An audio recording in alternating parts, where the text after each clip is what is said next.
We have a glorious morning this morning at Sandstone Lake. It's around an hour after sunrise and it looks like we could be in some luck with some very nice light this morning. Now before we start walking around, I'll tell you a little bit about Sandstone Lake if you decide to come here for wildlife. Your best time of the day really here is early morning or late afternoon. The first half of the lake is best done early morning because you'll have your sun at your back nearly all year round. But if you're doing the other half of the lake, then that is best done in the afternoon because on the other side you'll actually have the sun on your back in the afternoon. So most of the time when I come out here in the morning, I stop about 2/3 of the way around and then I just walk back. Also because if I have to walk all the way around, it's a big dog's leg to get back to where my car is parked. Now I use a Nikon D500 with the Nikon 200 to 500mm lens for my wildlife shots. And I'll just explain to you how I actually set up my camera and lens when I shoot wildlife. I have it in manual mode. I select my shutter speed at a minimum 1/400th of a second, and that can go all the way up to like 1/3200th of a second if it's a bird in flight. My aperture is set to f5.6. I shoot wide open with this all the time and I've never had a fuzzy picture. Some people say that f5.6, this lens a bit soft. I've never found out at all. I've actually photographed kingfishers 20 meters away and they've been razor sharp. The ISO I actually set to auto, so it actually fluctuates depending on the amount of light that I have. My white balance is set to auto because I find that for wildlife and this sort of scenery, this is the best way. When I get home, because I shoot in RAW, I can actually adjust my white balance accordingly. My metering is set to either spot or center weighted. 80% of the time it's center weighted because that's about the way that I shoot. I will go to spot metering if I'm shooting a white bird with a very dark background or a black bird with a very bright background. And after a while, when you've been shooting wildlife for a while, you tend to know which metering mode to choose. Now the lens, I set it to Sports VR. You only got 2 VRs on this lens. You have normal or sports. Most of the time people say they like leaving it on normal, but I shuffle from the shakes a little bit, so I find I put it in sports mode. It just slows you down a little bit, so I might lose 1 or 2 frames per second, but I'd rather lose those couple of frames and get shots that are sharp than set it to normal mode and find that I sometimes get a little bit of motion blur. Now when we start our walk, most of the time the first birds that we see are the redback fairy-wrens. Sometimes if we're lucky we'll actually see the variegated wrens, the little peaceful doves and all that. So this is a part where you don't try to make too much noise because birds just take off. So let's see what we can find. I hope for a good day. Now what I forgot to mention was the intro was from this nice platform that is here, and you can see it here now. It's actually quite nice. It's a nice way if you actually want to photograph birds in flight. You can just position yourself on the platform with a tripod and a gimbal and photograph the birds as they're flying through.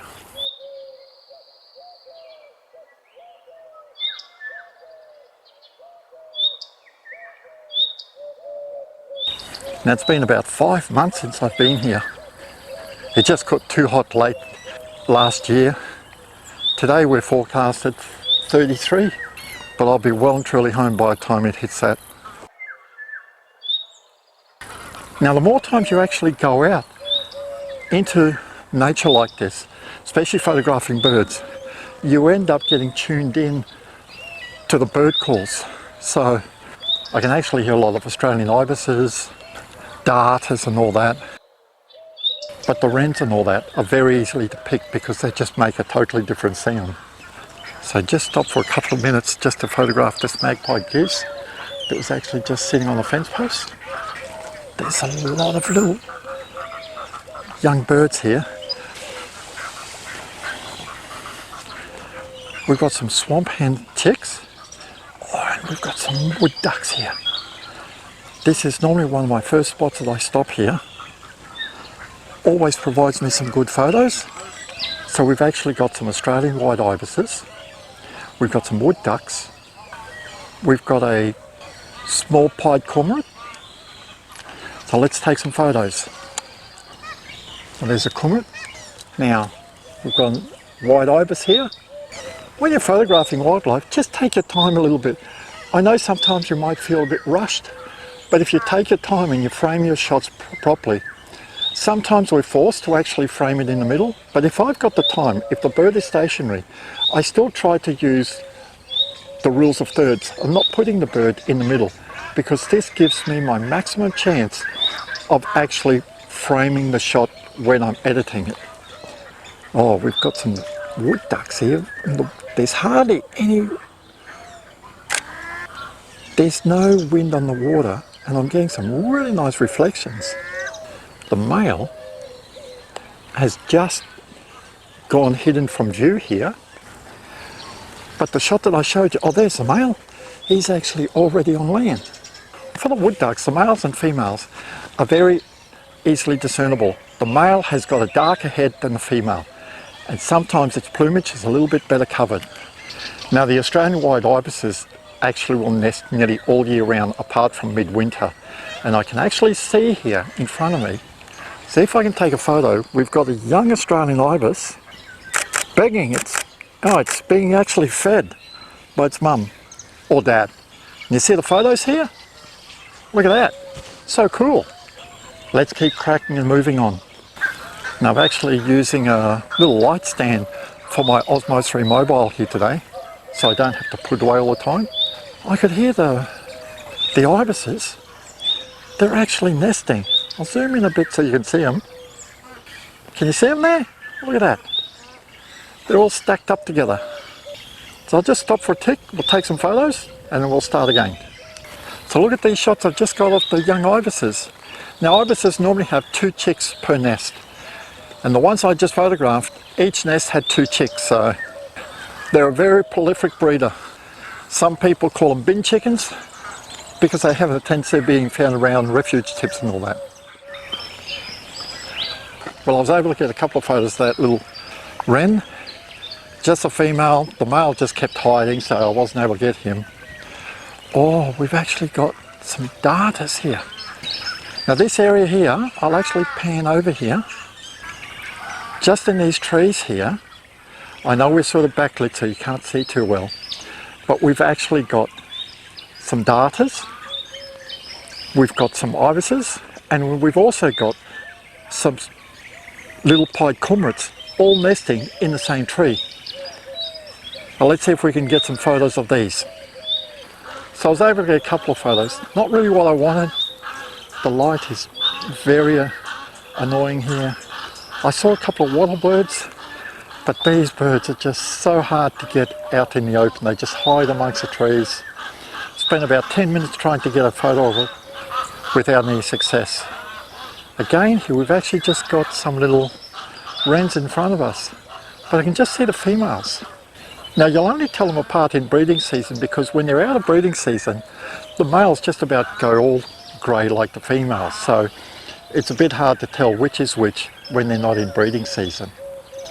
I'll just share a picture now here, not from today, but from last year when I was here, and I got a really nice shot of a male redback fairy-wren. Look at it here, this is so nice. And he was just preening himself, having a nice little sing-song on top of this branch.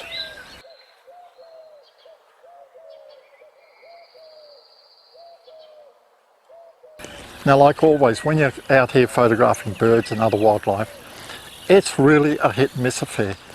You can't say, I'm going to go out here and these are the birds I'm going to photograph, because you can come out here, let's say on a Saturday, see so many birds, and you can come out the next morning hoping for the same and there'd be hardly any birds around. I always just accept what I find, so that's my philosophy, so I don't get a letdown. So like, if I see all these birds, I'll be very happy. One bird that I know that's around here that's a bit of a hit and miss is a Leaden flycatcher. and the little robin. So if I get photos of them, I'll be very happy for my morning walk. So now we're coming up really sort of the bottom end of the lake. We do a little dog's leg and then we walk back around the bottom of the lake. So this is the bottom right hand side of the lake here. It's just beautiful. Look at this. It's so nice. I'll zoom in a little bit here. Now you can see here they've actually put these old dead trees here in the lake, hoping for birds to actually nest on the platforms, especially ospreys. They were really hoping that an osprey pair would actually come and nest here. But although ospreys have actually looked at this site, they've never come here to nest. Now I can actually hear quite a lot of birds around me here. Some of them I can't make out their calls. Now understand, when you're out here doing this, there's birds up in here. There's birds everywhere in these trees. I actually like photographing birds horizontally, but sometimes you've got to shoot up into the tree. So just trying to listen out where the sound's coming from. They're just everywhere. The birds are just flicking through these trees. You can actually hear them. They're all on our right here. Well, I've actually stayed here for 15 minutes and here are a few photos. These aren't the best, but I guess these are the best that we'll do for this morning. I know it's a Honeyeater. I'll actually put its name down here now. I do know I've never photographed this bird before. They just wouldn't come out into the open. They were so cheeky.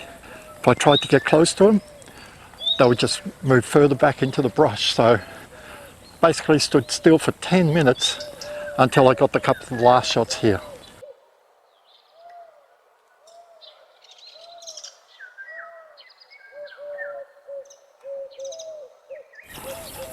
So now we're walking on the bottom stretch of the lake here.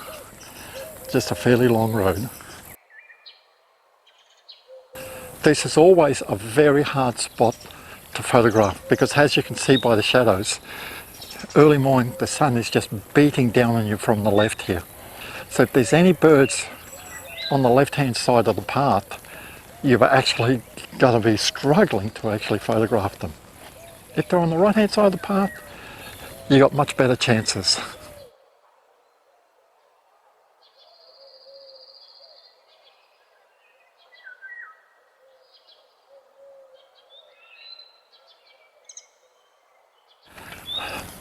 My little tree stump is still here, so I'll just stop here for a while. So I've had a short break. Now we're actually going to do our fine little walk up here, and you'll actually see what I mean about having the light right in your face. But this is where I sometimes see the yellow robins and the Leaden flycatchers. You can also have the grey fantails and the Rufous fantails here. But the way I do this path is I actually walk along the path to where I do my turnaround, and then there's like an inland path, a little track that you're walking through the scrub here. So that's the way I go about it. I just stopped for a couple of minutes. Here are the photos I just got. Look at these nice little birds. Like always, the name is in the description here because sometimes I can't remember off the top of my head. I'll actually swing around here and you can see, like, between these trees here, there's a bit of openness. And this is where I come back and walk.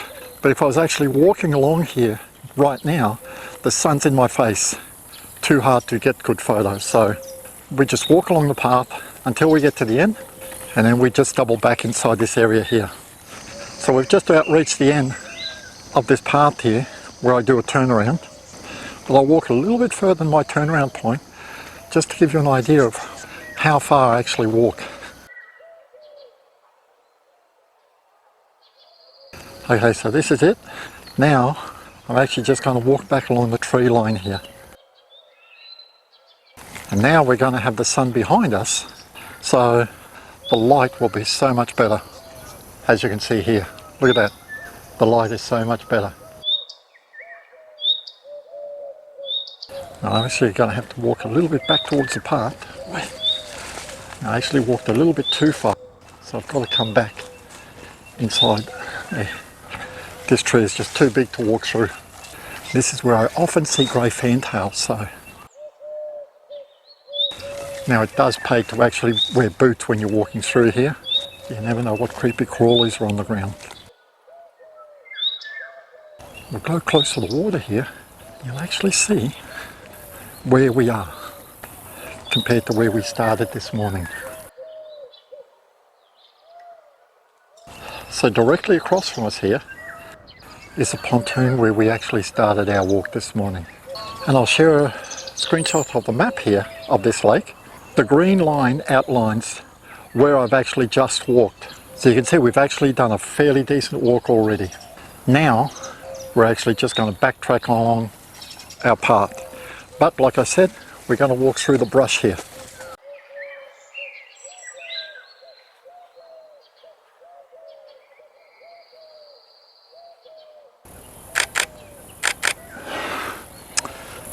He was just posed. I just took a fraction too long to take a shot.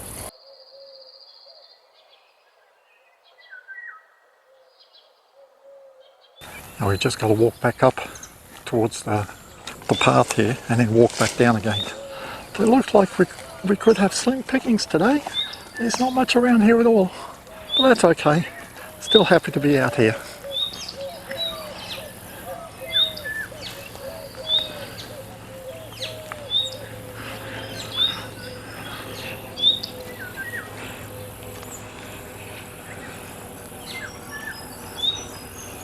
Yes, a little wren, just following him through the brush here. Where are you? Come on. So I managed to get a couple of shots of that little female wren. Also a couple of shots of little brown Honeyeater, which you can see now. I love these banksias here. We have got so many beautiful Australian natives here. This is why I like shooting at f5.6 on this lens, because it just blurs my background so well.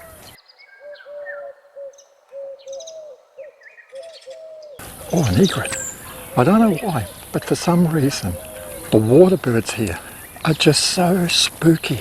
Around Lake Eden you can actually approach most of the birds fairly well, but here the water birds just seem so spooky. You can hear that's actually a swamp hen calling here. They just scare so much of the other bird life around. A great egret just searching for some fish in the shallows here. Now you can see why I was saying that I like walking along here from this way, because the sun now is in my back. Now I'm just going to stop here. I'm going to try and photograph this egret here before it actually takes off. So here's a photo of the egret. Not my best shot, just a lot of sticks in the water, but that's the environment that it was in, so couldn't really photograph it out in the open.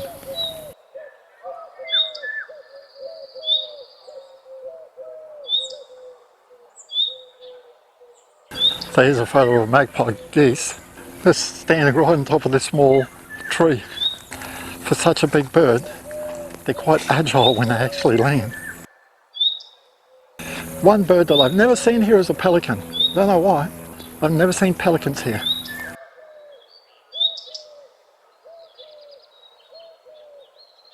Now this place actually caught fire last year, whether on its own or somebody set it on fire, but all the growth is starting to regenerate, so they're looking quite nice.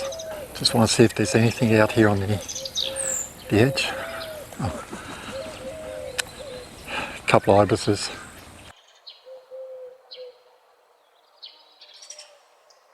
There's actually a Pacific black duck just in front of us here. This is what I was saying, like they're just so spooky, just swimming away from me. Tried to get him in open water so that I don't have too much reflections. Oh, that's better. That is just so nice. Well, unfortunately, I didn't see any fantails, no robins. The one Leaden flycatcher that I saw, I missed my opportunity. But for those who have never seen the Leaden flycatcher, here's a photo that I took in January last year from about the same location of a male feeding its chick. Look at that, this is so nice. And this is the female Leaden flycatcher. Just so if you're out and about, you can actually, you know what they look like. I'll just pan across. This is the bottom part of the lake here. Look at that, we have got such a beautiful day here today. Just a shame that the birds aren't cooperating. This is just the bottom part of the lake. Now before I go, I'm actually just going to take one photo. The lilies here so look so nice. Oh, that looks nice. Look at that. That's a very nice shot. Well, we'll keep moving. Maybe get some luck on the way back.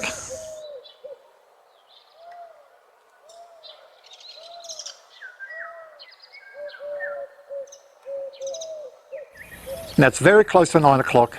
We've been going since 6:30, stopping and starting, walking around this lake. I gotten some really nice photos, but I didn't videotape the last part because there was just nothing of interest. But saying that, 50 metres from the end here, I actually noticed a Rufous whistler flying in front of me. I looked where he was going and he went into some brush. I tried to follow him. He just kept hopping along further into the undergrowth. So what I did, I actually walked past him around where I actually thought he would actually pop out. And sure enough, about 10 minutes later, out he comes in the shade, not in the sun, but I got a couple of really nice photos of him. So for me, these were the highlights of my day. Although the Honeyeaters that I'd never seen before or photographed, although the photos were nothing to write home about, it was still good to get photos of birds that I've never photographed before. And just as I was walking out onto this pontoon here, I noticed some Australian wood ducks sitting on the rail. They took off and I was very quick of actually aiming at them. I'd always set my shutter speed to 1/1600 because I anticipated them flying. And look at a couple of these photos just landing on the water.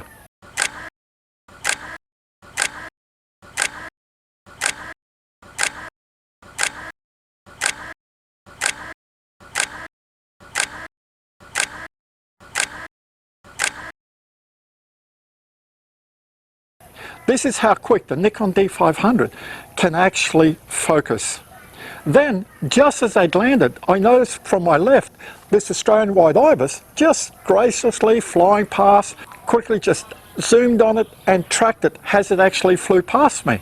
This is why I tell people, although the Nikon D7500 is a very good all-round camera, if you want the best for Nikon, it's definitely the D500. But if you can't afford the D500, then the D7500 is still good enough.